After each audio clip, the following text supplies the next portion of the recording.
Hey guys, what's happening? DX Porker here with you. I want to do a quick update on my AR. Made a few changes to it.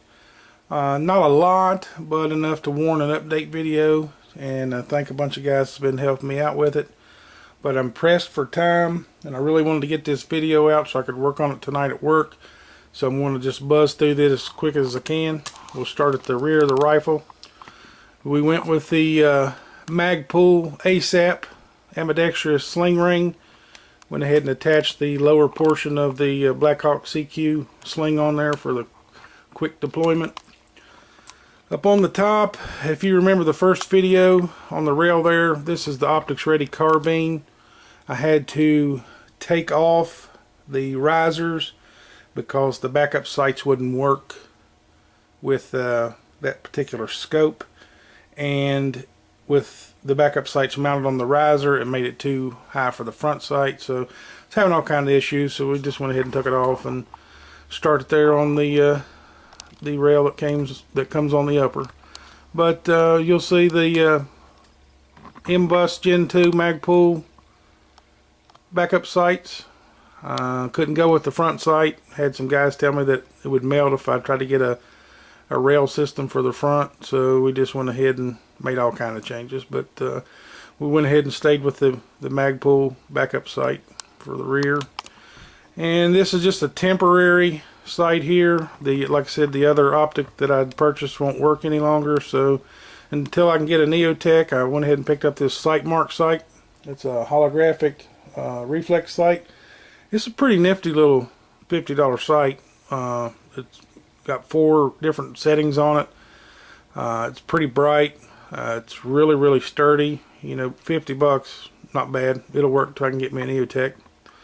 But moving on, pressed for time.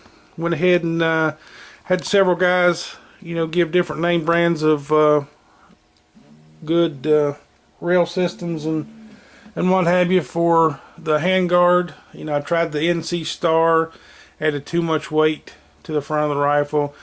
Wasn't really into that, so I just went ahead and stuck with my original plan, trying to keep it as much Magpul as possible. So I went with the Magpul MOE handguard, and I have future plans for a front foregrip and a flashlight mount. I already have a couple of rails on order, so they should be here any day, but I am looking for a flashlight mount, preferably one that would hold my Streamlight Stry-on. If any of you guys know where I can find any of those, where I can pick them up, shoot me a message or something. I've looked for them and can't find them anywhere, so I am in the market for one of those. So if you got any tips, let me know. Moving on to the gas block region. Of course, you know the Bushmaster came with the A-frame gas block on the front. Couldn't put any sights on it. And I looked into, like I said, trying to do some sort of rail system gas block. Talked to several good guys here on YouTube. It said that if I went with that option, that I would end up melting the Gen 2 Mobus front sight. So I went ahead and scrapped that idea. A lot of people recommended this Yankee Hill, so I went with it, and I really like it. It's got the flip up, flip down sight on it. The only thing that I'm not happy with the front of the rifle so far is, as you can see, where the old A-frame came off, they, I guess, took all the bluing off down to the metal before they mounted it. I don't know what that'll do. It'll probably rust, if I had to guess. If any of you guys got any suggestions on how to remedy that, what I need to do to fix that, I'm open for suggestions. But I really like the Yankee Hill gas block, and it also has the bayonet lug on the front, so didn't take away from that. But that's a quick look at the rifle so far. Like I said, I'm pressed for time, so I'm gonna try to move along as quick as I can. I've moved ahead and picked up some more 30 round mags.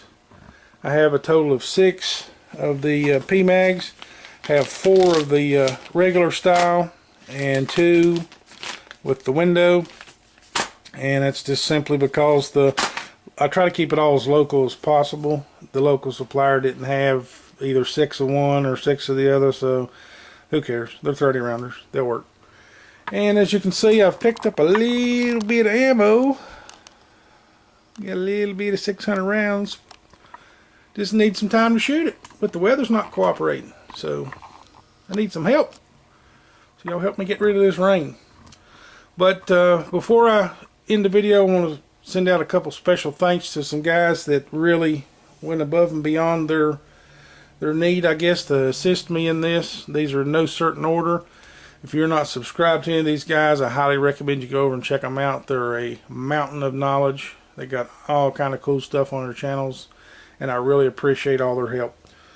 We'll start out with Mr. Swift and Deadly. He's a big time help. He's a big AR fan, builds them himself. If you guys are not subscribed to him, run over and check him out. And then there's Tactical AR-15 Master, another fellow West Virginian, big time shooter, him and Miss Whispers.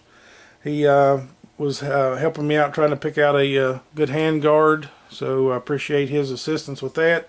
Go over and check his channel out. Then Lone Wolf Tac 79 was another big help, along with AZ Papa Les on the gas block issues. I really want to thank you guys. Yeah, you didn't have to go through what you went through, but I really, really appreciate it. And like I said, pressed for time, so I hate to cut it short, but I got to run. I'll link all these cool guys that helped me out down in the description box. You guys have a great day. Take care. God bless. It is what it is.